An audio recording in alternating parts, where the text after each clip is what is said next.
And we are live. Hello, everyone, and welcome to Reedsy Live, and another special edition of our writing sessions, where we invite you, the good members of the writing community, to join us for some uninterrupted productivity, creativity, however you wish to see writing. We invite you to see it that way with us today. I'm really glad that so many people are joining us here today, while we are waiting for the whole thing to start. You can make yourself a cup of tea, settle down, and yeah, just let us know where you're coming from today. Yes, my name is Martin. I'm from the team here at Reedsy. And for those of you who are new to us, we're a platform that connects authors and writers such as yourself with some of the world's best editors, book cover designers, marketers, translators, ghostwriters, whoever you need to get a beautiful book published. You can find them right here on Reedsy. Sign up for your free account, blah, blah, blah. Promotion over for now. Rest assured, there shall be some more light promotion later. But yeah, why don't you tell us maybe where you're coming from today and perhaps even what you're looking to write today? For those of you who still aren't quite sure what this deal is, don't worry. Stick around. We're going to explain it a bit to you before we get started. Yeah, great. As I mentioned, my name is Martin. I'm based here in the UK, up in Edinburgh, Scotland, formerly of London, but the weather here in the UK has just been really quite delightful. My colleagues in Spain have reported to me that the weather in Spain is a little bit, well, the rain in Spain is mainly falling everywhere at the moment, it sounds like. Hello to Viz from France, Kelly from McKinney, Texas, Tori from New Jersey, Kitten Wings reporting from Portland, Oregon, Jane from Alabama. Vicky T96 is going to be working on a romance between teens set in High Point, North Carolina. Is High Point a real place or a sort of a fictional place or an amalgam of the two? Yeah, really excited. Beth from Weeki Wachee, Florida, is home of the Mermaids. I assume that the Mermaids are a local sports team as opposed to actual mermaids, in which case, if you have mermaids, the tourism board of Weeki Wachee, Florida have not been doing their job. Catwoman, me now from San Diego. Tete-a-tete Theatre from Trinidad and Tobago. Great to see you. Artistic Dawn is working on fantasy drama. We have Carlton from San Miguel de Allende, Lilia from Berlin, Angelica from the UK. Oh, great. Abby is here. Yes, another Reedsy Rebecca, indeed. We have a deep roster of Rebeccas, two so far, but we are always looking for more. Kirsten from Leeuwarden in the Netherlands. Jenny Creel, that's work in progress, which is a mixture of memoir and fiction about a girl who wants to become a tree. Which element is memoir, which is fiction? We'll never know. We have Jim McGuinness from the Philly area. Beth says, actual mermaids, they've been here for 50 years. Well, consider me booking a ticket down to Florida. Bella Luna's coming from Massachusetts, as does Mark. Gary Lepalm from Sarasota, Florida. Gary, any mermaids? Joe Nolan from Ireland, who's happy to join us. Glad you could join us, Joe. Yes, Darkness 21i, who says hello from our favourite friend in Cyprus. Wonderful. Mia or Miller from Germany. Good to see so many people reporting from all places. Tony, the screenwriter. From Los Angeles. That tracks. It's a good place to be a screenwriter. We have SP from Texas and Helen reporting from Toronto. Yeah, we usually have a fair few Canadians knocking about, but glad you could join us today, Helen. Kirsten's work in progress is Cozy Crime, the Luxembourg saga. It features the mermaid Melusina. My word, is this going to be a recurring theme today? Dan in Carefree, Arizona. Dan, yeah, were you at the conference we did on Saturday? As I mentioned, my fiance has a cousin who lives in Carefree. We visited it last year. Very nice, very nice. Alba from Spain, that also tracks. Tonya from Detroit, Michigan. It is, however, now 9 o'clock. Oh no, this particular one setup I have for this one does not have our opening sequence. So we're going in dry, guys. I'm just going to introduce my guest for today. She is a writer based in New York whose debut novella, How to Adjust to the Dark, is now available at all good online book retailers. Her upcoming book, Cat From, to be released by Bloomsbury. Oh no, I should have written that down properly. However, pre-sales are now available link below in the description. Please welcome Rebecca van Laer. Rebecca, how are you doing? Hi, great to see you, Martin. How are you? I'm really good. How is the weather in upstate New York? It is pretty rainy, much along the lines of Spain and not like the UK. Yeah, miserable. Well, I'm really glad you could join us for the this write-in today. We'll dig a little bit further into your own writing processes, but perhaps you could tell us a little bit about yourself. I understand that you have a book that I've mangled the publisher of coming out later in the year. What No, what is that about? you were correct. It is a memoir called Cat, which is part of the Object Lesson series from Bloomsbury. So it's a bunch of cute little books. I have one here. Each is on a specific topic, and each author takes their own approach. So mine is about my deep love for my cats over the course of 2 years when I was deciding whether or not to have kids.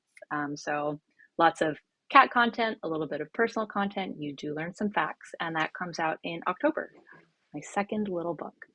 Wonderful. Not to sound like a Besides psychic. that, Yeah.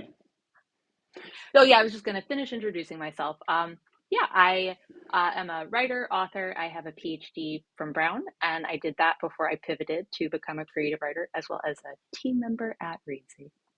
Oh, yes, we do work together. Yes. I was about to go into sort of psychic medium mode and ask you, is the cat in the room with us? The cat is not in the room with us. The cats do not tolerate closed doors. So if they were in the room, they'd be scratching to go out. Out is a little bit better. We might get a cat guest later on. No promises. Well, that's if that isn't enough to keep everyone tuned into the last of our writing sprints, then I don't know what we could offer you. Uh, Great. So, Rebecca, what are you going to be writing today on these sprints? I am returning to a long neglected short story about a couple on a college campus where things do not go well, but I'm a little sad it doesn't have mermaids in it. Yeah. Well, it's not too late. I don't know how you reverse engineer your stories, but it's a possibility. Yeah, if I get stuck, a mermaid is crawling up from the river. We'll see how it goes. Cool. Just to give everyone at home an idea of the format here, the idea is that we're going to run writing sprints. That's sort of a period of time that we're going to set aside. I'm going to do some writing. Rebecca's going to do some writing. You're going to do some writing. So if you've got a word processor window or if you've got a pad and pen, we're just going to write in that time and then report back afterwards, see how we've gotten on. Ideally, you may have a work in progress. It could be a manuscript, it could be a short story like Rebecca's working on right now. If you don't have anything you're working on, you can always go to Reedsy's creative writing prompts page. I've sort of shown you, I've got this one up here. The link is right below. You can turn up here as part of our writing prompts contest we have every Friday. But you can scroll down and just see if anything sparks joy. And you can also browse by various categories. Say, for example, you want to get ahead of the game and write a Christmas story right now, that's an option. Something set in middle school, or perhaps something romantic. Yeah, you can just pick one and get going. Um, yes, so those I think cover just about everything. We're going to have an opportunity to have a chat with Rebecca during the breaks, and you can ask your questions as well. So do stick around for that. But yes, I reckon it's 4 minutes after we've started. I think we're just going to get started with a bit of a writing sprint. I'm going to put this little thing up to let latecomers know that a writing sprint is in progress. For this first one, I'm going to do a countdown. Before we start, I'll give you an option, everyone. I know people don't like how loud sometimes my typing goes. However, I've got a pre-recorded track of typing or ambient music. So typing or ambient music, the first answer I see, I shall go with. We can reconvene and choose whether we go typing or ambient music in the second one. But as soon as I see one, see a suggestion, I'm going to get things started. And first one that says 99 Penguins just ahead of the gun says typing. Okay, we're going to start with the typing. And I set a timer for 15 minutes and see you all then.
And that signals the end of our first sprint.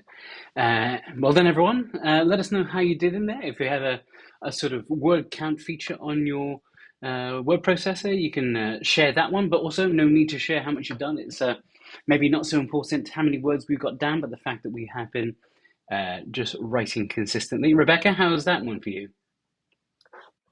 Pretty good. Yeah, I think around 500 words, which sounds like a lot, but it's bad. So So just getting words on the page is step one. yeah. So was it like I think we talked about this a little bit before. You have, I guess, your book coming out. You're sort of querying another one right now, and I imagine, yeah, you're working on this. Do you tend to write multiple things at the same time, or do you find yourself just sort of tunneled in on a single project at any given time? I like to have several projects going. Even if there's something that I'm very focused on, there's usually also something in the back of my mind, whether it's another book project or a short story, simply because you never know what's going to happen with any of your writing. So if you get stuck with one thing, being able to invigorate yourself by turning to another thing is good. And if you end up writing a whole novel that is bad, then at least you have also written a few other seeds of other things that have grown alongside it. So, Yeah. yeah, Oh, there's sadly, an another. experience I have had. Like, are you someone that is often beset by the sort of blank page syndrome? Do you sort of sit down and sometimes just freeze, or do you have a way to just like push past and write anything? I definitely just sit down and write anything. I'm a big advocate of first thought, best thought. Like you can keep anything going, even if you're just kind of hitting the period key, long ellipses, or just a little bit of word gibberish. But I also think that prompts are super helpful. Read these prompts, or even something as simple as I remember or I don't remember. Hmm. And I don't know if writing a million words is really what it takes to reach mastery, but certainly the more you use the muscle, the easier it is to use when you really need it and have a good idea, I think. Like, yeah, so I can sort of understand the I remember self problem. Well, what do you do with the I don't remember? I don't remember. I think that it might throw you back to childhood. That's what I'm thinking off the top of my head. It might throw you back to what should be a formative memory, but that you don't have. But yeah, I think that someone said that Hemingway proves that what isn't on the page is just as important as what is. So, thinking about like thinking about gaps or things that you wish that you had a better recollection of can help you construct something interesting fictionally or just reflect on the way that your own thinking mind works, which I think is useful for writers in any genre. Was it Seth Kern has an observation? I'm seeing a ton of I starting paragraphs. I'm making progress and smoothing out the idea of the story. Is this something that you sometimes notice with your own writing, or if there's a pattern that tends to emerge, or is this something you manage to smooth out over time? I like to write in the first person. It's my preferred mode of narration. So, yeah, if you're writing in the first person, it happens. And you can always add a little introductory clause to some of those sentences later on, flip them around. I definitely think that smoothing it out later is the way to go.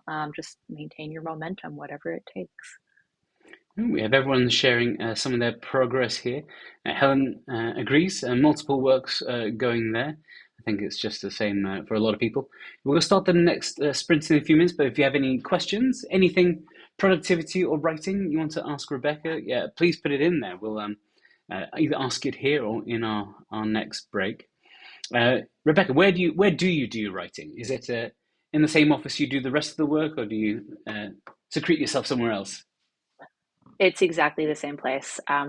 Right here at this desk is where it all happens. When I get to the editing stage, then I kind of actually need to be usually in a different room, like on my iPad or something as I do a read through. But yeah, words on the page.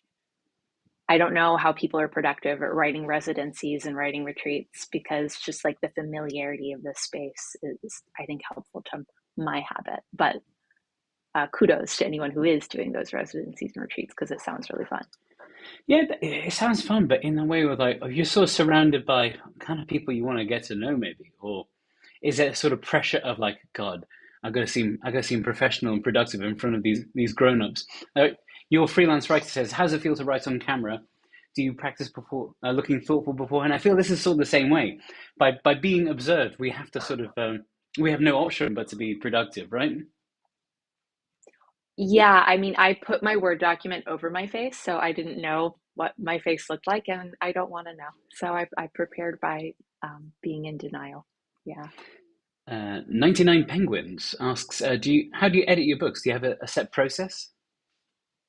I'm definitely using a process that comes from Matt Bell's book, Refuse to Be Done, with my last couple books. So you write the messy first draft, you get it out, kind of the zero draft. This is something that Reedsy's head of learning, Tom Bromley, also talks about, just continuing to move forward. Then after that, I read through it and then I make a new outline of what I think the book should be, what its actual shape would be. So it could be similar to the structure of the book, but there's probably some stuff missing. There's probably some stuff that could go.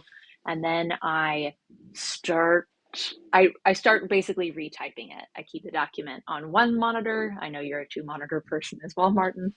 Um, and then open a new document and start typing from scratch. I keep the parts I'm keeping. I add new parts. Some parts just are in that other document. And then that's kind of like draft two. And then the final draft is the line edit where I'm really going through to polish each sentence. But that kind of structural revision, like really revamping it after the first draft, can feel daunting, but it's actually, I think, easier than tweaking things, reading it all the way through over and over and over again, and just having like layers and layers and layers in your mind.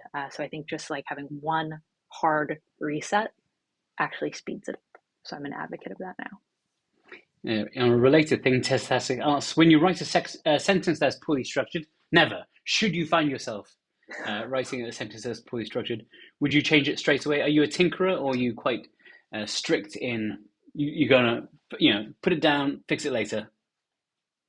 Fix it later. Yeah, I'm not a tinker. I think that you can just get so stuck in editing and the shape of the story versus the prose of the story. Like if you're a writer, you can trust yourself to get the prose there eventually, but the shape of the plot is actually, I think, much harder for most writers.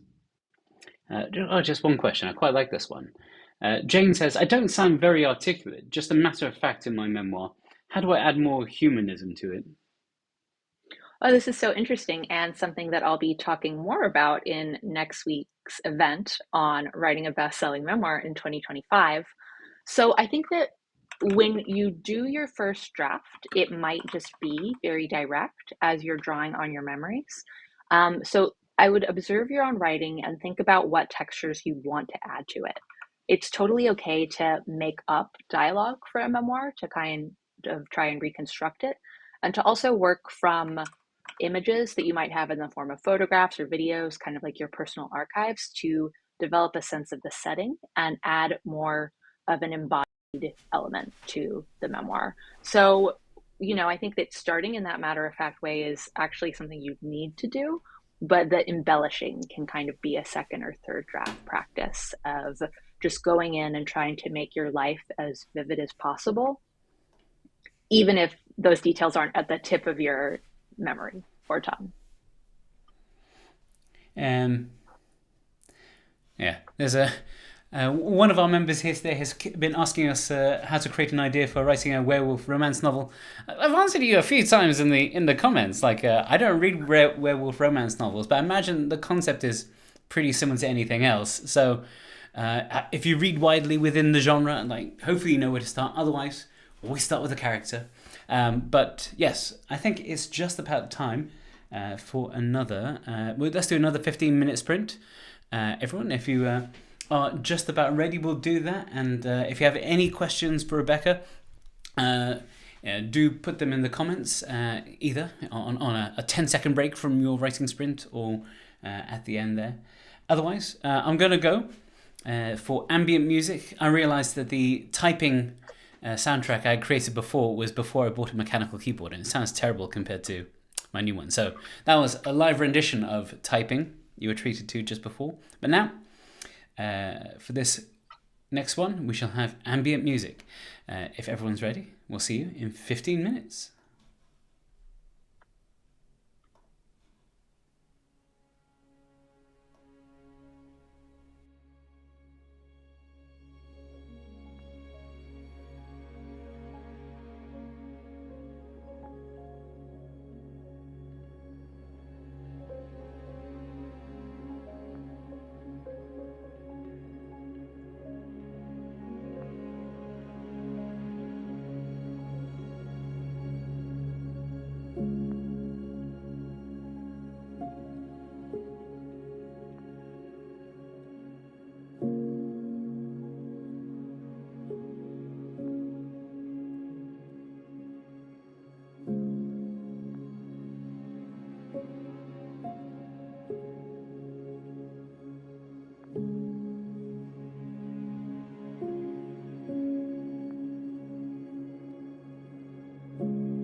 Okay, that's the end of our second sprint. Let us know how that went for you, everyone at home. Rebecca, how's that for you?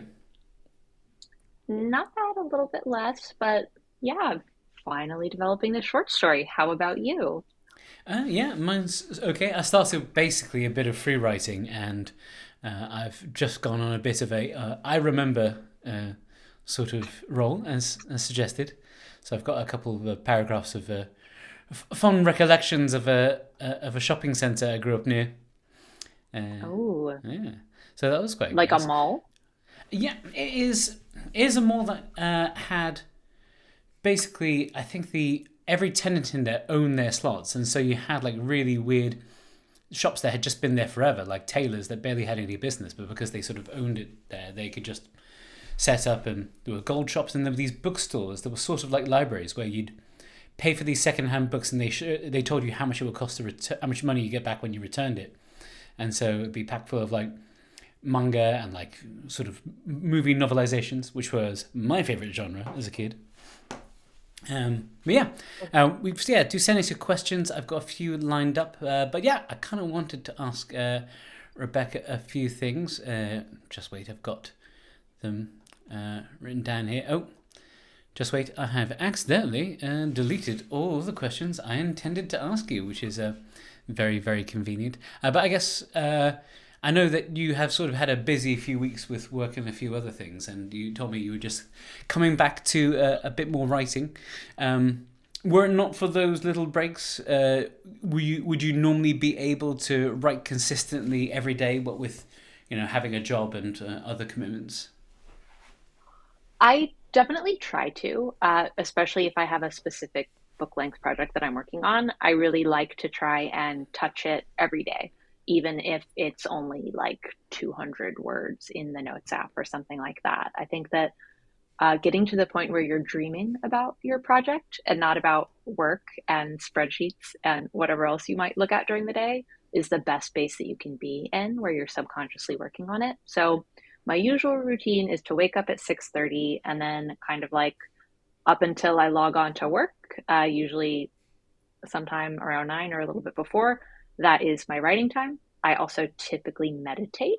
I used to do it as a break, like to delineate writing time from work time, but I read David Lynch's book, Catching the Big Fish, recently, and he says that transcendental meditation is the best way to just have ideas drop into you. So now I've been doing it first.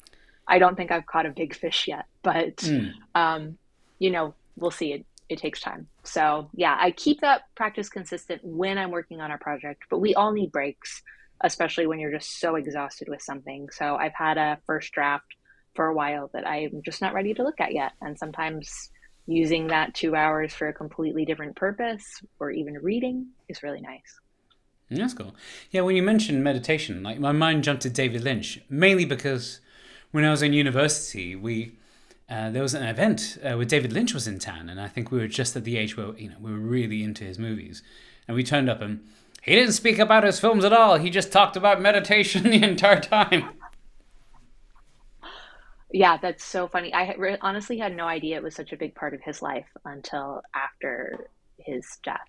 But a lot of people are reading this book now. It was hard to get my hands on a copy. So. Mm.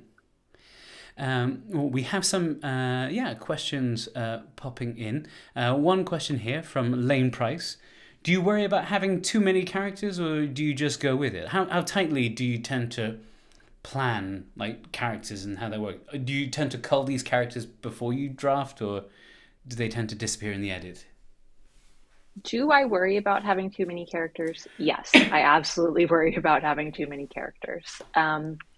It's you never want to be, writing a book where your reader forgets who someone is between two scenes, and that can be very, very, very difficult for me. But I do think that, like so many other things, it's a problem for the edit. Of course, if you have the foresight and you notice that you're writing a scene with a character who's not yet appeared and you're in act three, then if you could obviously think about, okay, could this information come from someone who we already have more of a rapport with, so that I don't have to start from scratch, making this person a memorable, unique individual. But you know, otherwise deal with it later. Felicitas Knope. I had 426 words in this one, more words than the first one without noticing. Wonderful.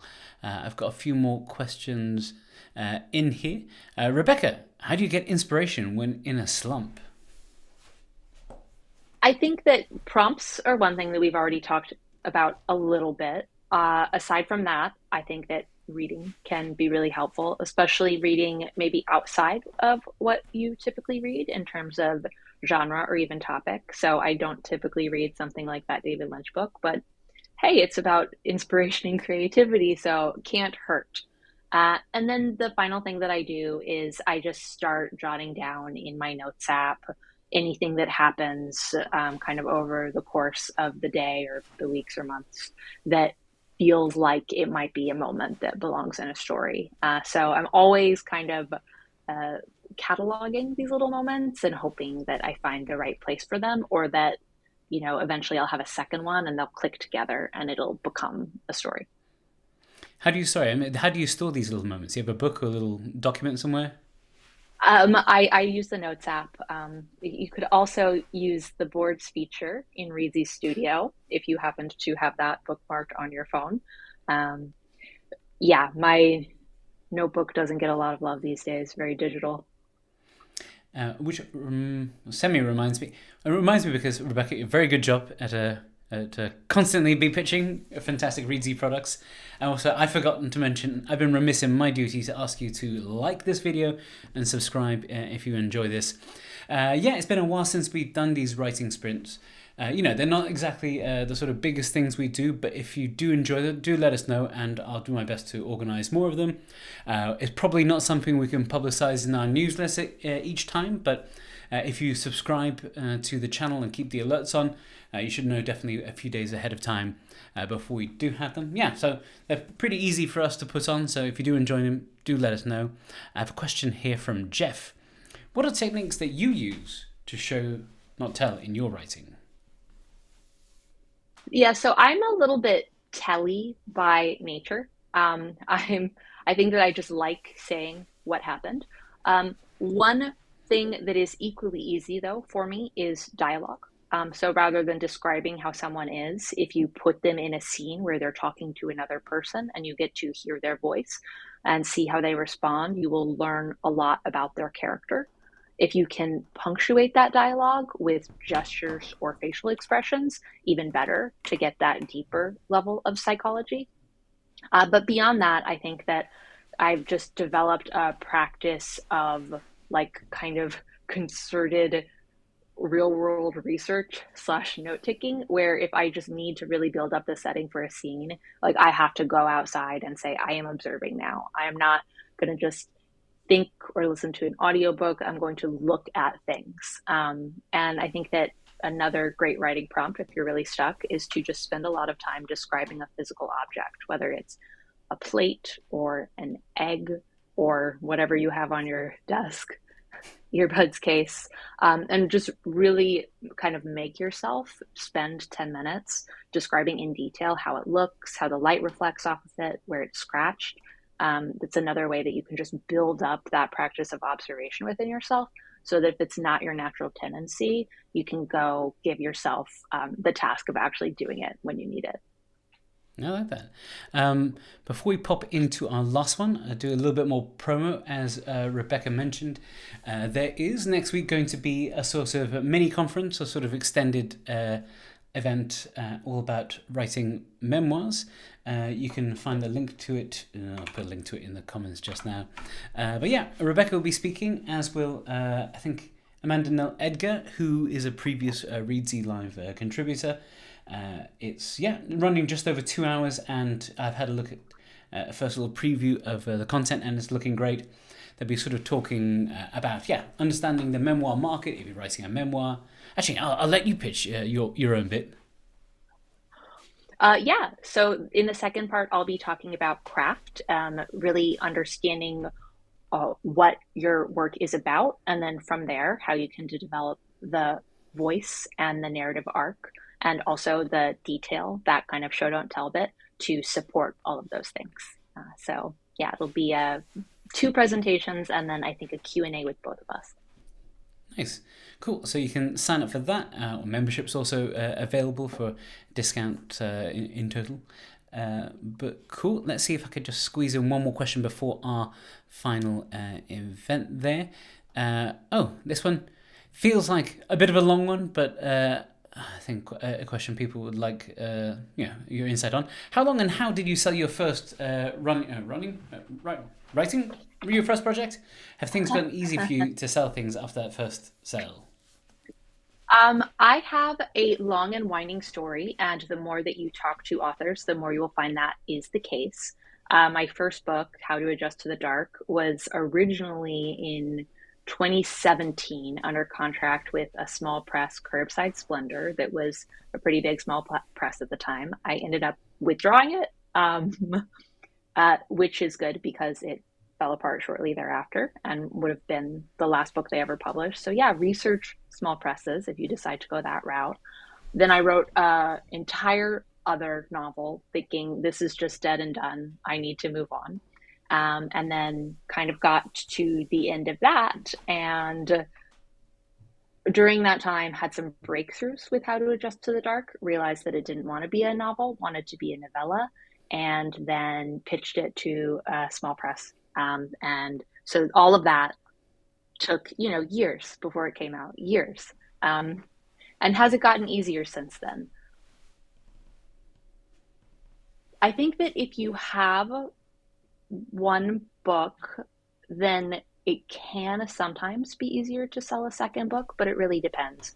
Even if you place your first book and it sells at auction with a big publisher, the marketing and publicity teams will look at sales to decide if, what that might mean for your second project. So it's a long and winding path, and you've just got to love it, and you also just have to kind of keep swinging, I think, because you never know which project is going to be the one that really resonates with an agent or an editor. Cool. Speaking of which, we have one coming from Darkness21. I loved How to Adjust to the Dark. Well, thank you. Oh. We have some of your fans here. The Van Laer Hive. Cool. I think we are going to do just one more, and I think we may have time for a couple more questions at the end. So do stick around for that. I'm going to make this slightly shorter, just a 10-minute one. I'm going to reuse the same music because I've only licensed one piece. That is how much the budget is stretched to do. But 10 minutes. Let's do that, and we'll see you all at the end.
So for you guys, well done if you stuck around to the end of our third one.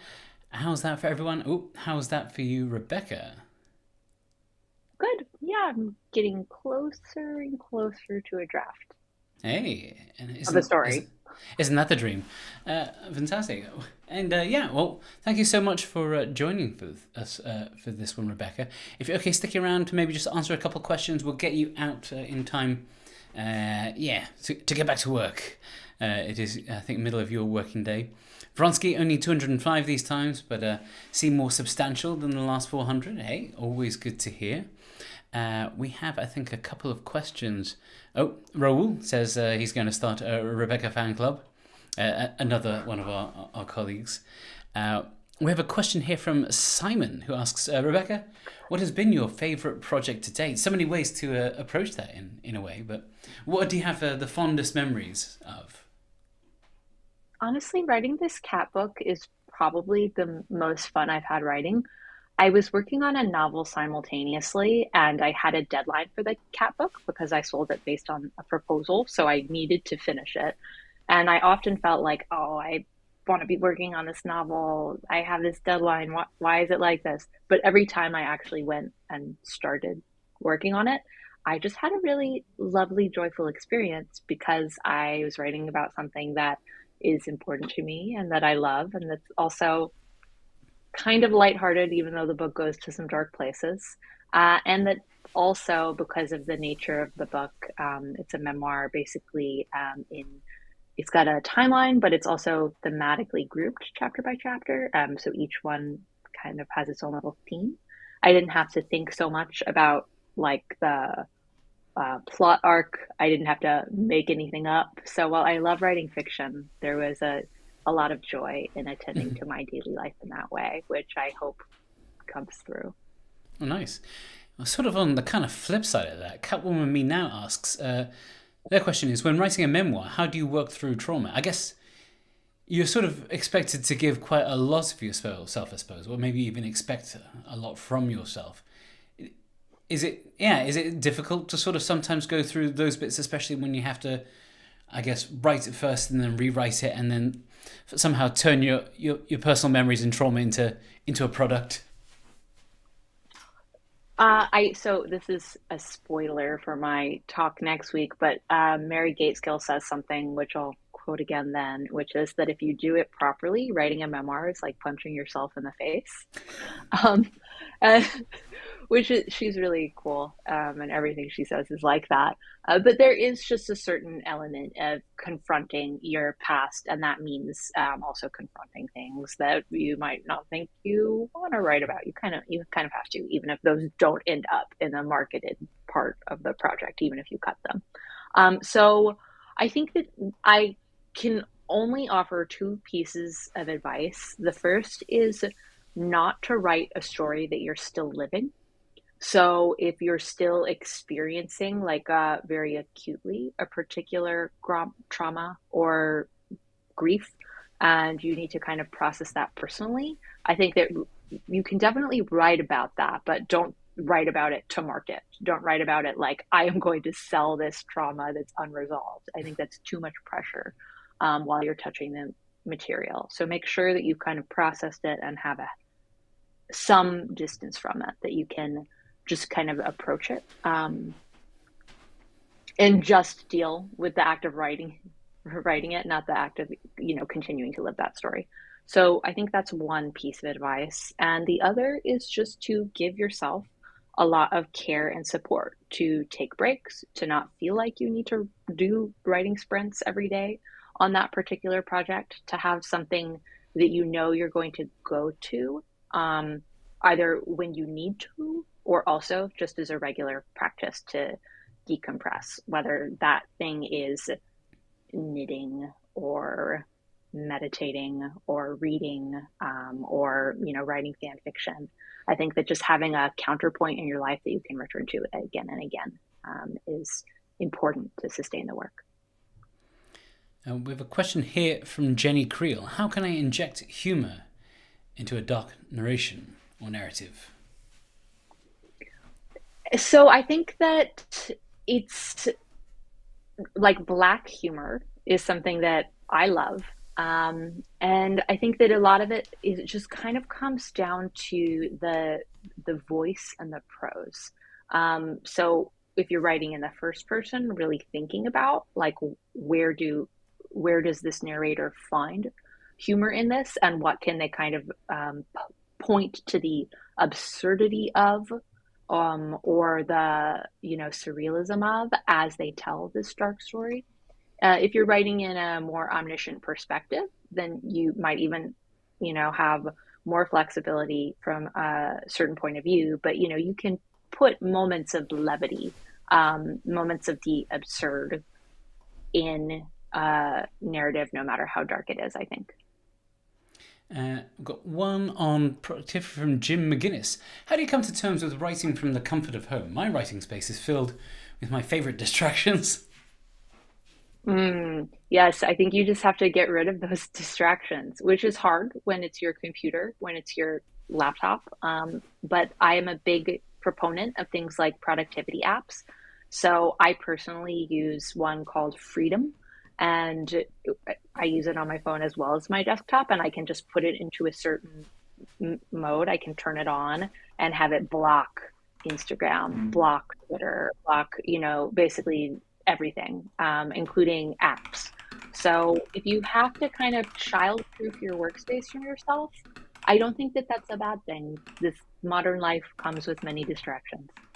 And of course, Reedsy Studio is meant to be a distraction-free writing space. So, the app that you use can make a difference. My partner just writes with the Notes app taking up the entire screen. So it's just like this blank void. And Reedsy Studio is kind of a version of that. So yeah, finding ways to just remove those distractions, even if you have to really trick yourself into it. Two more questions. One from Carleen. Rebecca, who's your favourite author?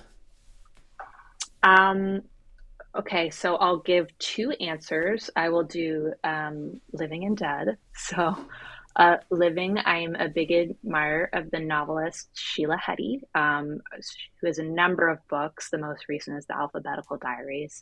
She's always just tackling big questions with her projects, and each one is completely different from the last. How Should a Person Be was the first one that I read, which is also about writer's block. So it's a good one. Dead, I'm going to go with D.H. Lawrence.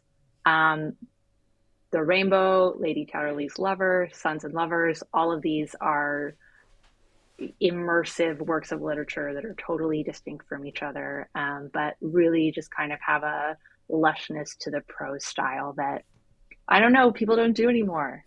So yeah, those are the two who get my nod today. Good choices. And for a final question, Kitten Wings asks, any chance we'll get a cat showing? Not today, but tune in next week and I'll see what I can do. Well, speaking of which, I've left a link to next Thursday's event that Rebecca will be speaking at, How to Write a Memoir in 2025. Rebecca and writer-editor Amanda Edgar, PhD, will be doing a couple of talks and also, sticking around for a Q&A, which there will be, maybe, no promises, a cat appearance. Tough to tell. But Rebecca, I want to thank you so much for joining this. Cat from the Object Lesson series on Bloomsbury arrives this October. You can pre-order your copy today using the link in the description. And you too can be a real hero of the writing community by supporting up-and-coming authors. Rebecca, thank you so much. We hope to have you on another one of these. And to you at home. So fun. Yeah, it's been a good one. Like and subscribe, and I promise I'll try to do more of these coming up. All right. Bye, everyone.